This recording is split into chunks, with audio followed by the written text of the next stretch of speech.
What's going on, YouTube family? Welcome to Automotive Life. My name is Lucky, and today we're going to be talking about flood vehicles. Now, with the current hurricane that hit Florida, and I see a lot of YouTubers and everybody else like, oh, I'm going to buy these exotic cars and these Highline cars. Don't fantasize about these things, because I'm going to tell you all the reasons why you should not buy a flood car, whether that is freshwater or saltwater. We're going to talk about all the issues you're going to have, not only with repairing it, with titling it, insuring it, as well as selling it down the road. That's something that a lot of people never think about, and the issues you're going to have down the road. But before I do, if you can do me a huge favor and gently squeeze the like button for the YouTube algorithm, it helps you find more amazing people like yourselves and enjoy automotive content. Also, please consider subscribing. We do post at least 2 to 3 times a week, so make sure you click the notification bell. And once again, follow us on Instagram at Lucky Lopez. And let's get into the video. So as a dealer, we see flood cars every 2 to 3 years. Now this is very important, not only as a dealer, but as a consumer, how to protect yourself, even if you don't plan on buying a flooded vehicle.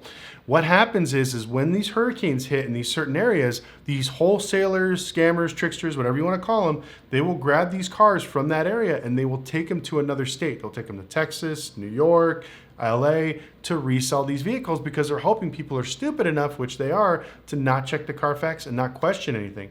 So if you take a flooded, non-running BMW out of Florida and you drive it to Texas and you run it as a non-runner with a clean title, people are going to way overpay for these vehicles. So what I recommend is for the next 6 months, every time you go to look at a car at an auction, or you're buying one online, or you see somebody on Craigslist or Facebook with a really cheap car, you need to run an auto check or a Carfax to see if the last registered place was Florida. So if the last title was issued in Florida, or the car was last registered in Florida for the last 2 years, do not touch that car. They can say, oh, I don't know what happened. The battery just wouldn't start. They always clean them up, make them really nice. And so you look at it thinking there's nothing wrong until you get into it and you find out that all the wires are corroded, everything else, which we'll go into here in a minute, and you'll have a bunch of issues and problems. So as a dealer and as a consumer, for the next 6 months, you need to double check Carfax's and auto check on every single vehicle that is either a non-runner or that's really clean, that's going back of MMR, because I guarantee you these wholesalers and these people, they go out and they bundle these cars and they take them there. And a lot of these cars are going to be clean title cars because they're not totaled out by the insurance company. So unless you have specialty insurance in some states, you will not be able to cover under flood. So they will take these clean title cars and take them other places and then try to sell them. And then they also, they also do what's called washing titles. They will take a title from, let's say, Florida that's flooded, and they'll transfer it to Texas and it'll become rebuilt. It may not say flood on there, so you need to be careful about that. So when you start checking these titles, look at the Carfaxes and see what the last registered title was and what states it was in. Now, the next thing we're going to talk about is one of the most critical things that everybody screws up on, and that is repairing the vehicle. I know it's very tempting. You see a lot of YouTubers doing it. I bought this flooded car. It was cheap. All I did was let it dry out, and I turned it on and drove it away, and I've been driving for 5 years.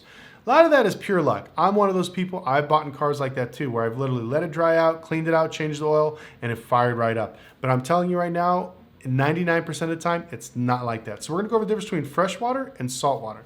So freshwater, a lot of people think they're not as bad, which is true, but there's a lot of cons that come with freshwater cars. One, we talk about the issues with it. When you buy a flooded car, you're gonna have to not only change all the fluids, but you need to check and take all the carpet, all the electronics out, and you need to go through every single little thing to see where there's water and where there's mud and where there's dirt, because even though they say that the freshwater vehicles don't corrode, is absolute bullshit.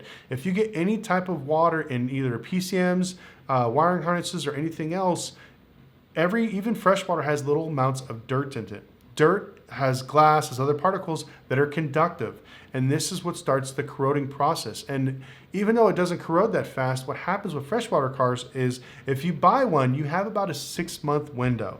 I usually say 6 months, but it's usually about 3 months. What happens is if you buy a freshwater car and you clean it out and you think you got a smoking deal, you bought a $30,000 car that was worth $40,000, $45,000. You let it dry out, you fire it up.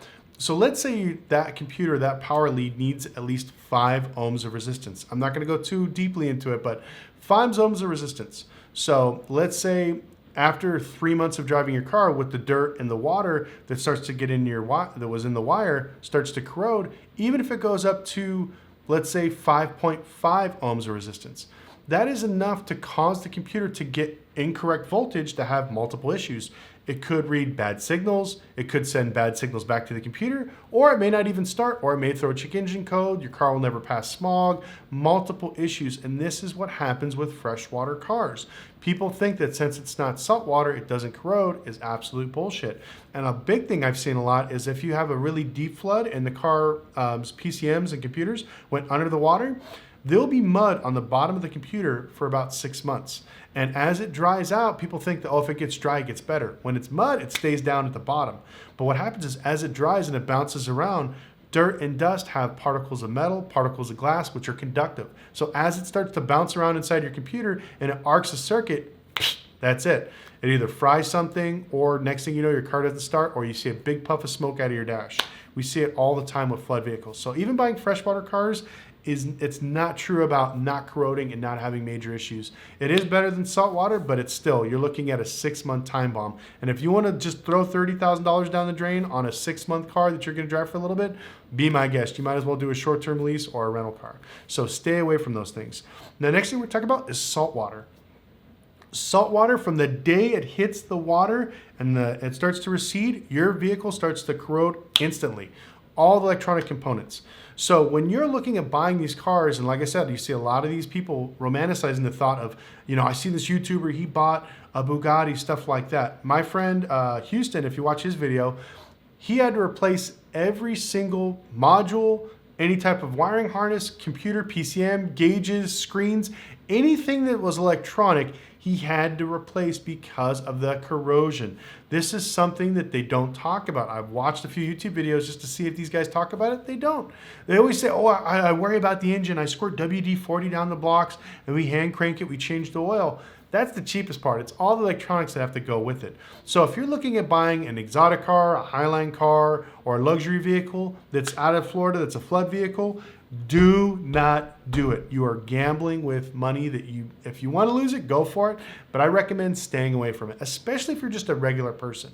If you had years and years of experience with flood cars and you want to take that gamble, hey, that's your thing. You're a professional. It's your money to lose. But regular people, this is who I'm talking to, the regular consumer. Don't be stupid. You stay away from flood cars. Every time I see this, oh, I bought it really cheap at Copart and Iaai, and then you see it back up online for 50% because they can't fix it, they can't sell it, they got a paperweight. So please stay away. Now, the next thing we're going to be talking about is like registering it and the titles. When you get a flood vehicle, in some places you cannot pass inspection unless you do X amount of things, and then you have to have certain things to register it. Now, one of the things that hold up a lot of people is the insurance. Now, when it comes to insurance on a flood vehicle, it is almost impossible to find a company that will insure a flood vehicle. They don't want to mess with it. It's too much of a headache liability. It could catch on fire. It could break down. It could just give out. So that's why they don't do it. So let's say you lie to your insurance company and you tell them that, oh, it's a good car and it doesn't hit the Carfax yet. If they total it out somewhere down the road and they run a Carfax to check the miles and verify everything, and they see that it was previously flooded, one, they could arrest you for committing insurance fraud and lying to them, or they'll just not pay your policy. Or even worse, if you do find an insurance company that does say they'll cover it, they're going to charge you the full premium, whatever it is for a clean title car. But then when your car is totaled out, they're going to give you, if not 20 to 35% of the vehicle value. So if you bought a car for 30 grand that was worth 45,000, and then you get a check for 20 grand, it's not that much of a deal. So that's why I tell people buying these cars is not that great of a bargain. You need to stay away. Now, as these cars start to hit the market, you're going to see the flexibility of a lot of these vehicles changing. You're going to see prices change. You're going to see the market dip a little bit, which is good, but it's also bad. So be sure to be careful. Anything you see out there, you need to stay away from. Now, the other thing you're going to talk about is reselling the cars. A lot of people don't ever think about this. Let's say you're fortunate enough, you buy this car, you have it for a whole year and a half, you've enjoyed it, you had your great time. What do you do from there?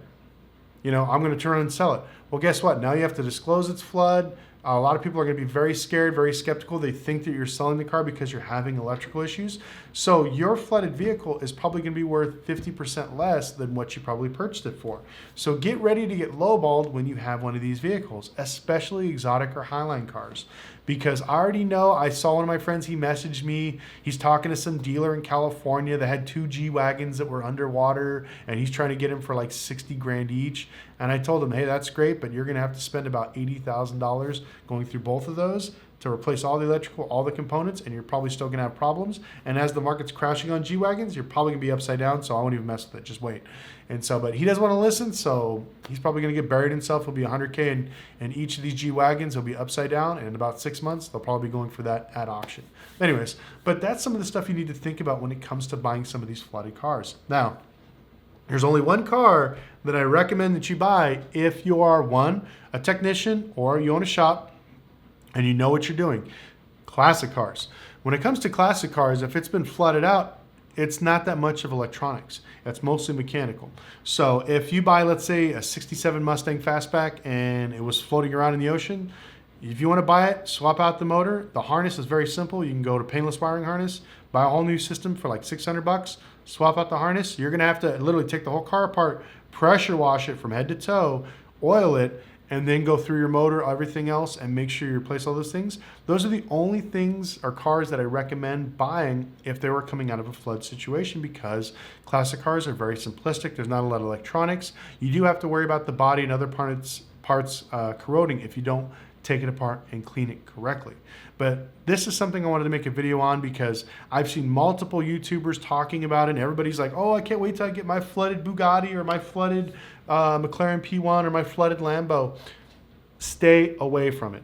And the worst thing is I know right now there's going to be so many videos in the next 6 months of I bought a flood car, I made money, I bought a flood car, I flipped it, I bought a flood car, this.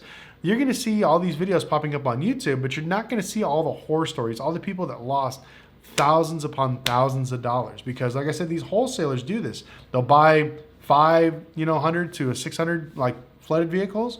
They'll clean them up, whatever which ones they could get running and driving, they'll sell for good money, and then all the ones that are crap, they literally put them on a truck, ship them somewhere else, and try to screw you with them.